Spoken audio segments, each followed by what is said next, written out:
First and foremost, we have really kind of a four-step kind of proposal that we think is the next steps here. First and foremost is stopping the current trajectory. We talked about it a little bit earlier, but what they're working on right now is just going along with what former Chancellor Spalding wanted them to do, which was to cut into the state college system significantly.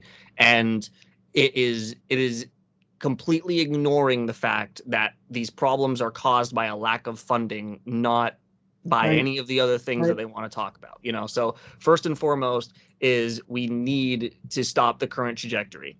Second for us, and I think this is something we also kind of alluded to, is the current makeup of the board is not representative of where these schools are located, what the communities that depend on them. And so, one of the big things that we're calling for is a reapportionment of the board, of creating a new board, if that's what it takes, where there is some regional representation, there is some guarantee that, what we have right now is, I think 6 of the 15 trustees live in Chittenden County.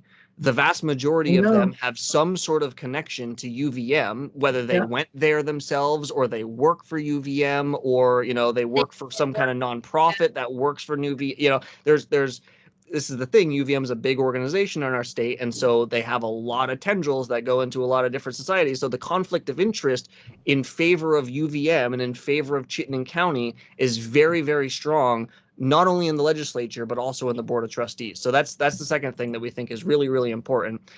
Third thing, and this is one that I think is a little more challenging, but we need there to be better oversight of the state college system, and whether that is oversight of the Board of Trustees or, figuring out some sort of process, we need there to be some sort of understanding. We talked a little bit about the fact that this represents an unfunded liability, where we've promised, a state college system funded in whole or in substantial part by state funds. He's quoting there, by the way, in whole or substantial part. That's from Vermont statute. That is really? We'll have to, I think it's 16 VSA. So it is the specific statute that established the Vermont state college system. Says we're going to fund it in whole or in substantial part with state funding. And there's some debate over what percentage that represents, but to me, in whole or in substantial part is much higher than the 17%, the pathetic 17% that we're currently funding them at. I mean, so you tell a child, I'm going to give you 17% of this brownie, and they're going to fight you. Like, they're not going to understand what that even means. Right, but that's a tiny sliver. You know what I'm saying? Like, nobody in their right mind is going to think a substantial part of a budget is 17%. I think the number 50 has to be in there somewhere. That's substantial. I'm with you there. Our big, we're saying 35%. We want to see at least doubled funding, but so oversight is a big thing, and we think that at least saying, hey, are you living up to the laws that we have set up for you to follow? I think that's a good first step.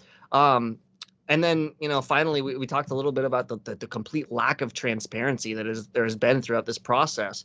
There needs to be some sort of understanding that, look, you are a public school. You are, and maybe if we're not giving you more than 17%, maybe we don't classify you as a public school, but I think we need to give them more than that. And I think we need to treat them as a public entity the same way we treat a select board or any other public body. And every single one of their meetings needs to be something that we're all in on. Everyone needs to know from the outside what's going on, because it's our money that they're spending. It is our people that they're supposed to be spending it on behalf of. And this current process has completely destroyed any sort of trust, I think, that a lot of us have in the systems.